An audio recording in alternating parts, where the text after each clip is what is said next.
রব্বুল আলামিন যে শহীদ হাদি জীবনের শেষ তপ্ত রক্তবিন্দু বাংলার এই জমিনে বিলিয়ে দিয়ে রক্তাক্ত করেছে, রব্বুল আলামিন দয়া করে শহীদ উসমান হাদিকে আপনি শাহাদাতের উচ্চ মাকাম দান করে দিয়ে দিন। বাংলাদেশের স্বাধীনতা সার্বভৌমত্বের প্রতীক শহীদ শরীফ উসমান হাদির আজকের এই দিনে দেশব্যাপী শোক দিবস হিসাবে রাষ্ট্রীয়ভাবে ঘোষণা করা হয়েছে। বাংলাদেশ জামাত ইসলামী আজকে সারা দেশব্যাপী তার মাগফিরাতের জন্যে, তাকে স্মরণের উদ্দেশ্যে আজকে এই সভার আয়োজন করেছে। তারই অংশ হিসাবে আজকে আমরা এখানে একত্রিত হয়েছি। আল্লাহ রাব্বুল আলামিন কোরআনে কারিমে বলেছেন, ওয়ালা তাকুলু লিমা ইয়াকতালু ফি সাবিলিল্লাহি আমওয়াত বাল হায়াউ ওয়ালাকিন লা তাশউরুন। তোমরা ওদেরকে মৃত্যু বলো না, যারা আল্লাহর রাহে ন্যায়ের পথে জীবন দেয় তারা মূলত জীবিত। আমরা রাজপথে দাঁড়াতে পারিনি, কথা বলতে পারিনি, পত্রিকাগুলো তাদের সত্য কথাগুলোকে, তাদের অন্যায়ের বিরুদ্ধে কথাগুলো বলতে পারেনি। সেই হাদিদের কারণে, এই যুবকদের কারণে আমরা আজ বাংলাদেশ গণতন্ত্র ফিরে পেয়েছে। ভারতীয় আধিপত্যবাদী পক্ষে যারা রাজনীতি করে তারা এই দেশ থেকে পালিয়ে গেছে এবং এই দেশ নতুনভাবে একটি বাংলাদেশের জন্ম নিয়েছে। আপনারা সোশ্যাল মিডিয়ায় দেখছেন নির্বাচনী প্রচার করতে যে শরীফ উসমান বিন হাদি ভালোবেসে বৃদ্ধ থেকে শুরু করে মহিলারা পর্যন্ত 1,550,000 বান্ডিল পর্যন্ত তার পকেটে ভালোবেসে দিয়ে গেছে। পরিচয় পর্যন্ত দেয়নি যে আমি কে, টাকাটা দিলাম। সেই উসমান হাদি আবার ফেসবুকে লাইভে এসে যে টাকা যেভাবে দিত সেই টাকা আবার ফেসবুকে এসে বলতে যে অমুক ভাই, চিনি না তাকে, এত টাকা দিয়েছেন, এত টাকা দিয়েছেন। আবার তার পরিবারের জন্য বলতো যে এইটা তোমার ছেলের জন্য, এটা তোমার ওয়াইফের জন্য, তোমার বাজার খরচের জন্য এই টাকাটা দিলাম। কতটা ভালোবাসলে, কতটা জনপ্রিয় হলে যখন সে গণসংযোগ করতে যায়, নির্বাচন প্রচার প্রচারণা করতে যায়, মানুষ তাকে এভাবে অকাতরে দিয়ে যাচ্ছে। আর সে সুন্দরভাবে সেই হিসাবগুলো সে ফেসবুকে এসে বলে যাচ্ছে যে আজকেরা এত টাকা আপনারা দিয়েছেন।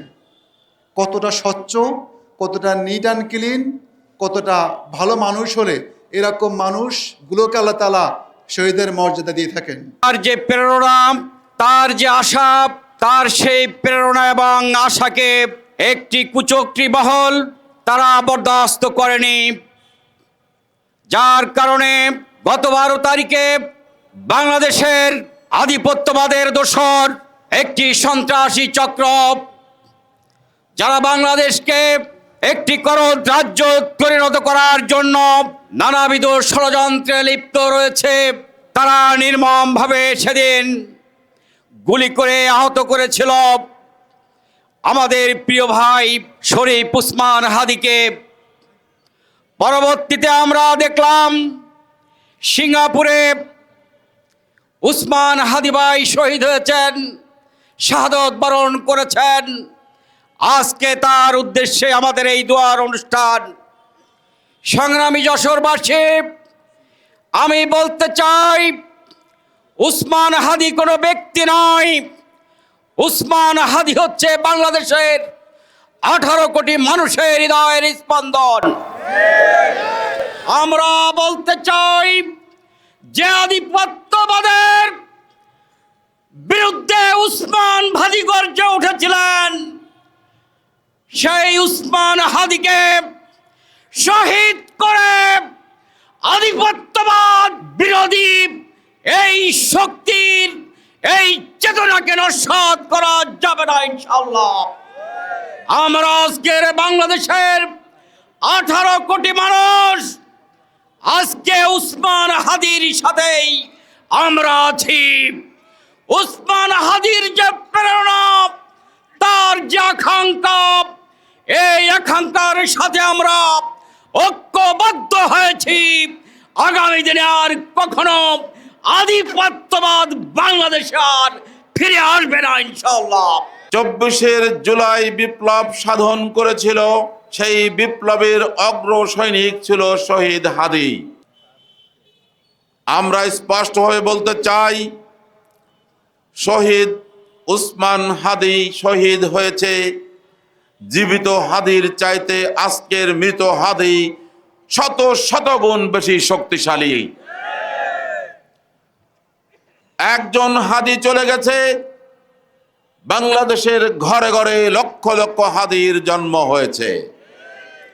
ইতিমধ্যে আমরা লক্ষ্য করেছি যে আজকে এই শরীফ উসমান হাদির আত্মার মাগফিরাতের জন্য সারা দেশের মানুষ আজকে মুখিয়েছিল, লক্ষ লক্ষ মানুষ তারা জানাজায় শরীক হয়েছে। সারা বাংলাদেশ ব্যাপী তার আত্মার মাগফিরাতের জন্য মানুষ আজকে দোয়া করছে। আমরা মনে করি এই জায়গায় ওই ফাঁসিবাজরা, ওই ষড়যন্ত্রকারীরা হেরে গিয়েছে এবং বাংলাদেশ জিতে গিয়েছে। বাংলাদেশের স্বাধীনতাকামী মানুষেরা জিতে গিয়েছে। আজকে বাংলাদেশের মানুষ বাংলাদেশের স্বাধীনতা, সার্বভৌমত্ব এবং বাংলাদেশের অখণ্ডতাকে রক্ষা করার জন্য তা ঐক্যবদ্ধ হয়েছে। আমরা মনে করি যদি 24শে জুলাইকে আমরা সামনের দিকে এগিয়ে নিয়ে যেতে ব্যর্থ হই, তাহলে বাংলাদেশ ব্যর্থ হবে। তারা 24শে ওই জুলাই আন্দোলনকে ব্যর্থ করে দিতে চায়।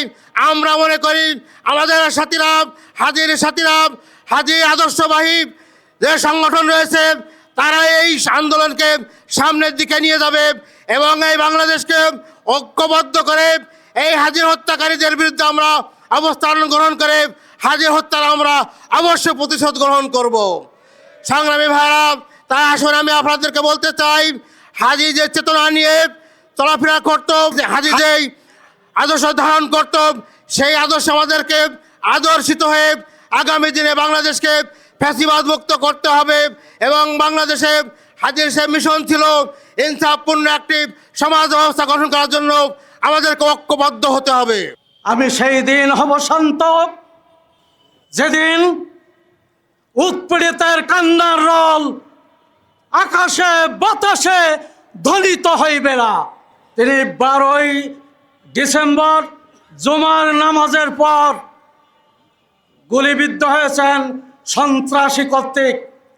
আমরা এই সন্ত্রাসীদের পাকড়াও করে, তাদের দোষরদের পাকড়াও করে বিচারের কাঠগড়ায় আনবার জন্য বর্তমান সরকারের কাছে আহ্বান জানাই। রব্বুল আলামিন, আপনি তো বলেছেন সমাজ থেকে ফিতনা, ফাসাদ, শোষণ, দুর্নীতি মুক্ত না হওয়া পর্যন্ত লড়াই চালিয়ে যাও। সেই আদর্শের স্বপ্নে লালিত হয়ে শহীদ হাদির সাথে আমরাও একাকার হয়ে আপনার পবিত্র দরবারে হাত উত্তোলন করেছি। রব্বুল আলামিন, দয়া করে আমাদের সকলকে শহীদ উসমান হাদির আদর্শে উদ্বুদ্ধ হয়ে শোষণমুক্ত বাংলাদেশ গঠন করবার আন্দোলনে সর্বাত্মক শরীক হওয়া তৌফিক দান করে দিয়ে দিন। রব্বুল আলামিন, আপনার কাছে ফরিয়াদ করি, শহীদ হাদি সহ বাংলাদেশে অসংখ্য ভাই শাহাদাতের নজরানা পেশ করেছেন। রব্বুল আলামিন, তাদের সকলের শাহাদাতকে আপনি কবুল করে নিয়ে নিন। রব্বুল আলামিন, আপনার রাসূল ঘোষণা দিয়েছেন, যে জমিনে শাহাদাতের রক্ত পড়ে সেই জমিন ইসলামের জন্য, আধিপত্য মুক্ত সমাজের জন্য উর্বর হয়ে যায়। রব্বুল আলামিন, বাংলাদেশের টেকনাফ থেকে তেঁতুলিয়া পর্যন্ত, পঞ্চগড় থেকে সাতক্ষীরা পর্যন্ত আধিপত্য মুক্ত, জুলুম মুক্ত, শোষণ মুক্ত, দুর্নীতি মুক্ত, চাঁদাবাজ মুক্ত, ভীতিহীন, নিরাপত্তাপূর্ণ সমাজ কায়েমের তৌফিক দান করে দিয়ে দিন। রব্বুল আলামিন, তার ছোট্ট শিশু, এই ইয়াতিম শিশু সবেমাত্র আব্বা বলতে শিখেছে।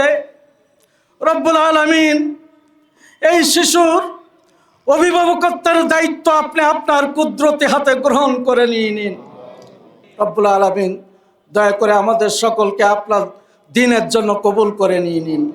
রব্বানা তাকাব্বাল মিন্না ইন্নাকা আনতাস সামিউল আলিম অথবা আলাইনা ইন্নাকা আনতাত তাওয়াবুর রাহিম বিরহমাতিকা ইয়া আরহামার রাহিমিন।